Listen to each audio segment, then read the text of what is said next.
ससुराल चलेगा पेंशन पे। सीता देवी के पति को गुजरे हुए कुछ महीने बीत चुके हैं। सीता देवी अभी भी अपने पति को भुला नहीं पाई है, लेकिन क्या करे, हर व्यक्ति को समय के साथ चलना पड़ता है।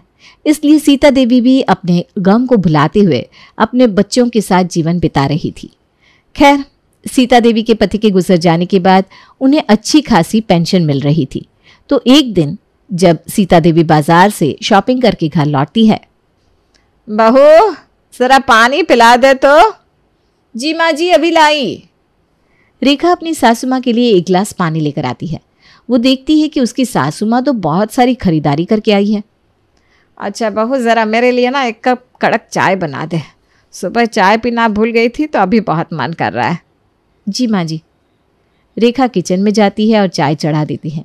चाय चढ़ाने के बाद वो सीधा अपने पति के पास जाती है और उससे चुगली करने लगती है। जी सुनते हो? हाँ, क्या हुआ? आप ना बस ऑफिस के काम में लगे रहते हो, कभी घर पे भी ध्यान दे दिया करो। अरे आखिर हुआ क्या है? अरे तुम्हारी माँ देखो तो आज कितनी खरीदारी करके आई है। अच्छा। अरे अचानक से तुम्हारी माँ इतना खर्चा कर रही है और तुम कुछ करते क्यों नहीं? तुम सही कहती हो। अगर हमें माँ के पेंशन का पैसा मिलने लग जाए तो हम लोग भी मौज मस्ती कर सकते हैं। और वैसे भी हमारी माँ को इस उम्र में पैसों की क्या ज़रूरत है? और नहीं तो क्या, वो देखो बेवजह बस पैसे उड़ाए जा रही है। अच्छा ज़रा जाओ और उनसे बात करो, देखो तो सही क्या क्या लेकर आई हैं। इसके बाद धीरज अपनी माँ के पास जाता है। क्या हुआ बेटा? माँ तुम बाजार गई थी, क्या क्या लेकर आई हो बाजार से? अरे मैं तुझे बताना ही भूल गई, तेरी मौसी की बड़ी बेटी की गोद भराई है 5 दिन बाद। हम सभी को वहीं पर बुलाया है, बस उसी के लिए कुछ कपड़े और कुछ सामान लेने गई थी। कपड़े भी सामान भी? अरे सगी मौसी की बेटी है तेरी, कुछ ना कुछ तो उसके लिए लेना पड़ेगा ना। अरे माँ साफ साफ बताओ ना, आखिर तुमने लिया क्या है? बस वो चांदी की 2 पायल और एक सोने की अंगूठी। अच्छा ज़रा दिखाइए तो। सीता देवी अपने बेटे और अपनी बहू को सारा सामान खोलकर दिखाती है। माँ ये तो काफ़ी भारी भरकम है और इसकी कीमत भी काफ़ी ज़्यादा लग रही है। हाँ बेटा, तो क्या हो गया? अरे माँ ये 2 पायल काफ़ी है, यह अंगूठी आपको देने की क्या ज़रूरत है? अरे चुप कर तू, अब ज़्यादा मत बोल। चल बहू, खाना खाने का टाइम हो गया है, अब सबको खाना लगा दे। और सीता देवी हाथ धोने के लिए वहाँ से चली जाती है। देख रहे हो, कुछ करो नहीं तो मामला हाथ से बाहर निकल जाएगा। तुम ही हो ना मेरी बात जो नहीं सुनते हो। सही कहती हो रेखा, मुझे कुछ करना होगा, नहीं तो ऐसे माँ की सारी पेंशन खत्म हो जाएगी और हम लोग हाथ पर हाथ धरे बैठे रह जाएंगे। वही तो, करो ना कुछ। तो इस तरह रेखा अपने पति धीरज को भड़काती रहती थी। एक दिन धीरज निराश होकर ऑफिस से घर लौटता है। ये लीजिए पानी। क्या हुआ, बड़े उदास दिखाई दे रहे हैं, सब ठीक तो है ना? अरे क्या ठीक है, वो बॉस हमेशा मुझे सुनाता रहता है। अरे आज ज़रा सी गलती क्या हो गई, उसने तो पूरा पहाड़ खड़ा कर दिया, सबके सामने मेरी इज्जत की धज्जियाँ उड़ा दी। 2 कौड़ी की नौकरी है और मुझे परेशान करके रखा है। चिंता मत करिए, आपके बॉस को तो भगवान उसके कर्मों की सज़ा देंगे। अरे मुझे उससे कोई फ़र्क नहीं पड़ता, उसे सज़ा मिले या ना मिले, लेकिन सज़ा तो मुझे मिल रही है ना। अब ये रोज़ रोज़ का नाटक हो गया है, परेशान हो गया हूँ मैं यार। अरे आप फिक्र मत करिए, छोड़ दीजिए इस नौकरी को। आपके अंदर इतनी काबिलियत है कि आपको इससे अच्छी और बेहतर नौकरी मिल जाएगी। हाँ। अरे रेखा, लेकिन दूसरी नौकरी मिलने तक समय लगता है ना, तब तक हम लोग अपना खर्चा कैसे चलाएंगे? अरे आपकी माँ है ना, उनको इतनी पेंशन तो मिलती है, वो कब काम आएगी? हाँ, बिना बेवजह टेंशन ले रहा है। घर में पेंशन वाली माँ है और बेवजह टेंशन। अरे रेखा, ये बात तो तुमने सही कही, वो तो मेरी माँ है, और अगर एक माँ अपने बेटे की मदद नहीं करेगी तो किसकी करेगी? मैं इस महीने की सैलरी ले लेता हूँ, फिर इसके बाद इस नौकरी को लात मार दूंगा। हाँ। अच्छा, अब ना जल्दी से फ्रेश हो जाइए, मैंने आपके लिए आपकी मनपसंद मटर पनीर बनाई है। अरे वाह, तुम बहुत अच्छी हो रेखा। शुक्रिया जनाब। इस तरह दोनों मियाँ बीवी के अंदर सीता देवी की पेंशन को लेकर लालच बढ़ता जाता है। खैर, शाम होती है और दोनों मियाँ बीवी बैठकर ये सोचने लगते हैं कि आखिर सीता देवी की पेंशन को किस तरीके से उनके नाम करवा दिया जाए, या फिर कोई ऐसा तरीका जिससे सारा पेंशन इन्हें मिले। इसके कुछ दिन बाद मॉम। हाँ बेटा। माँ आप इस पेपर पर साइन कर दीजिए, इसे मुझे परसों ऑफिस जाकर जमा करना होगा, नहीं तो आपकी पेंशन भी रुक सकती है। अच्छा, ला ला बेटा। धीरज अपनी माँ को एक पेपर देता है। हाँ हाँ माँ, यहाँ पर आप अपना साइन कर दीजिए। ये ले। इसके 2 दिन बाद सीता देवी की पेंशन आने की डेट थी, लेकिन इस बार पेंशन उनके खाते में नहीं आई।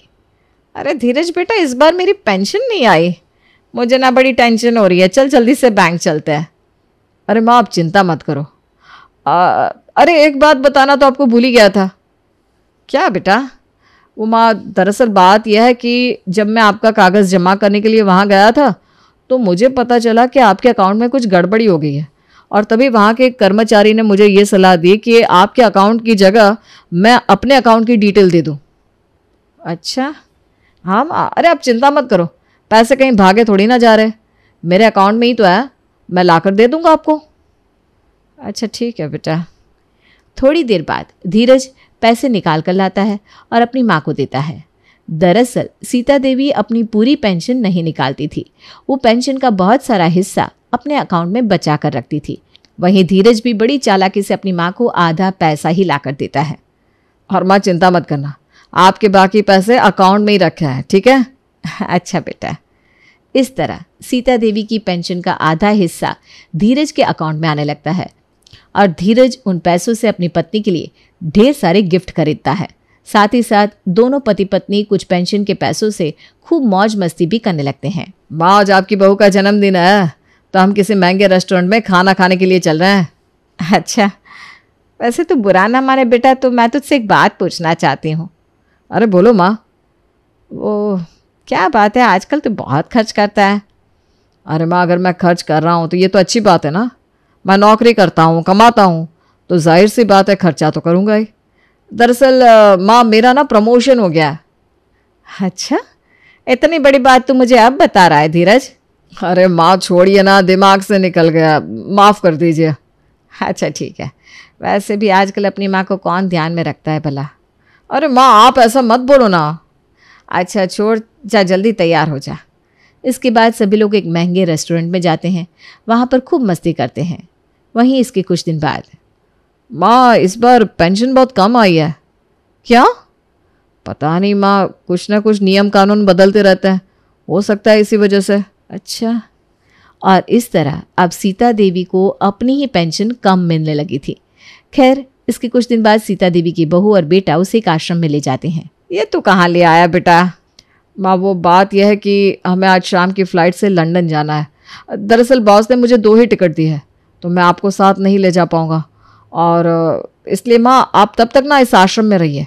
आप चिंता मत करिए, मैंने यहाँ के लोगों से बात कर ली है, यहाँ पर सब कुछ मिलता है, बस आप टेंशन फ्री होकर यहाँ पर अपने दिन गुजारिए। हाँ माँ जी, अगर आप घर में अकेली रहेंगी तो वहाँ कुछ भी हो सकता है ना, आपको पता है ना आजकल समाज में क्या क्या हो रहा है, बस इसीलिए माँ जी। अच्छा माँ जी, प्रणाम। सदा सुहागन रहो। दोनों पति पत्नी वहाँ से निकल जाते हैं। वहीं सीता देवी की आंखों में आंसू थे, लेकिन वो अपने बच्चों के लिए चुपचाप ये गम के आंसू पी लेती है। खैर, धीरज और उसकी पत्नी फॉरेन ट्रिप पर निकल जाते हैं। वहीं अगले दिन सीता देवी की बेटी उसके घर आती है। अरे विशाल, देखो तो घर में ताला लगा है, जल्दी से माँ जी को फ़ोन करो। हाँ। नीतू अपनी माँ सीता देवी को फ़ोन लगाती है तो उसे पता चलता है कि उसकी माँ तो वृद्धाश्रम में है। माँ, भैया भाभी कैसे हैं? आपको वृद्धाश्रम में छोड़कर बाहर घूमने चले गए, शर्म आनी चाहिए उन्हें। आप चिंता मत करिए माँ, मैं उनको अच्छे से समझाऊंगी अब। हाँ नीतू। करीब 5 दिन बाद जब धीरज अपनी पत्नी के साथ वापस भारत लौटता है। वाह भैया वाह, बेशर्मी की भी हद होती है, आपकी हिम्मत कैसे हुई? हाँ भैया, आपको ऐसा नहीं करना चाहिए। अरे तुम दोनों हमारी भावनाओं को नहीं समझते हो, बस बेवजह हम लोगों को बुरा बनाए जा रहे हो। हाँ, हमने तो माँ जी को आश्रम इसलिए भेजा था ताकि वो वहां पर सेफ रहे, लेकिन आप लोग तो उल्टा हम पर इल्जाम लगा रहे। इस तरह दोनों पति पत्नी विशाल और नीतू को अपनी बातों में फंसा लेते हैं। अरे नीतू ये ले, तू क्या सोचती है तेरा भाई एक नंबर का बदमाश है? तू नहीं जानती कि तेरा भाई तुझसे कितना प्यार करता है।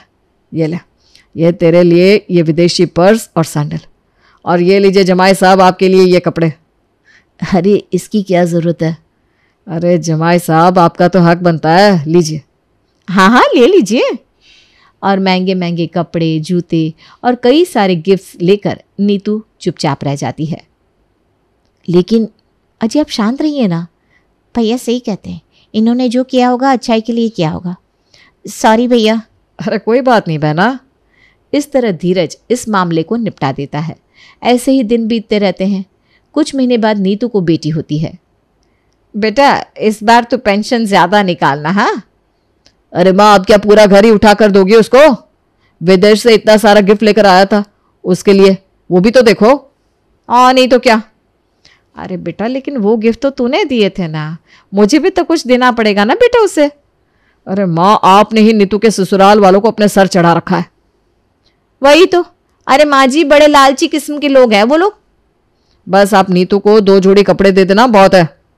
दोनों पति पत्नी सीता देवी को पट्टी पढ़ाते हैं और उन्हें पेंशन भी नहीं दी जाती। खैर, सीता देवी जब अपनी बेटी घर में थी तो क्या बात है समधन जी, आजकल बड़ी कंजूसी दिखाई जा रही है। क्या मतलब समधन जी? अरे वो मैंने कपड़े देखे जो आपने नीतू के दिए हैं, ऐसा लगता है जैसे कि मंगल बाजार से खरीदा हुआ सस्ता सा कपड़ा है। माफ़ करना। वाह समधन जी, बस माफ़ी मांग ली और हो गया। चलो बढ़िया है, ये नया तरीका है। माफ़ी मांग लो और अपने पैसे बचा लो। अरे अपनी इज्जत का नहीं, हमारी इज्जत का तो ख्याल कर लिया होता। ये जो आपने सूट दिया है ना, ये भी ले जाइए, आपकी बहू के काम आएगा। सासू माँ, बड़ों के बीच में छोटे नहीं बोलते नीतू। समधन जी दरअसल पैसे नहीं थे। और इस तरह सीता देवी को अपने समधी, समधन, जवाई और बेटी के सामने शर्मिंदा होना पड़ता है। वो रोते हुए वहाँ से चली जाती है। उसे बहुत दुख होता है। वो अपने छोटे बेटे को कॉल लगाती है जो दूसरे शहर में था। बेटा। अरे माँ, क्या हुआ? आप इतना रो क्यों रही है? फिर वो सारी बातें अपने छोटे बेटे पंकज को बताती है। रोइए मत माँ, मैं वहाँ आता हूँ। फिर क्या था, पंकज तुरंत अपनी माँ के पास चला आता है। माँ, हमें तुरंत बैंक जाना होगा और पता लगाना होगा कि आखिर सच्चाई क्या है।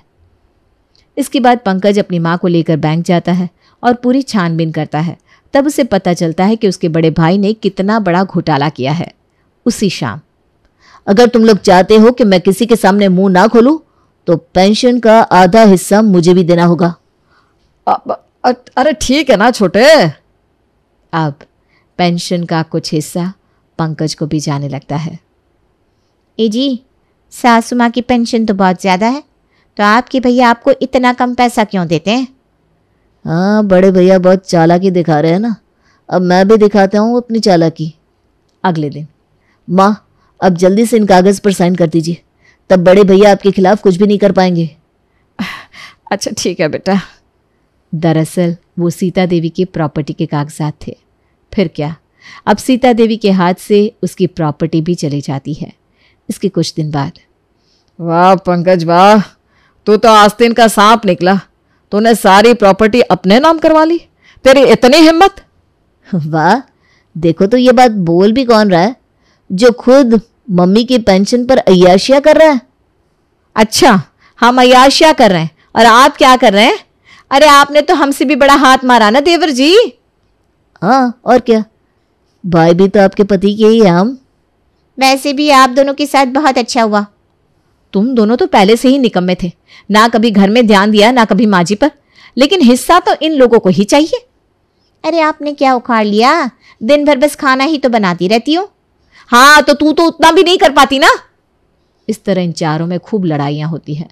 वहीं सीता देवी बाजार से वापस घर आ जाती है और इन सब की सारी बातें बाहर से सुन लेती है।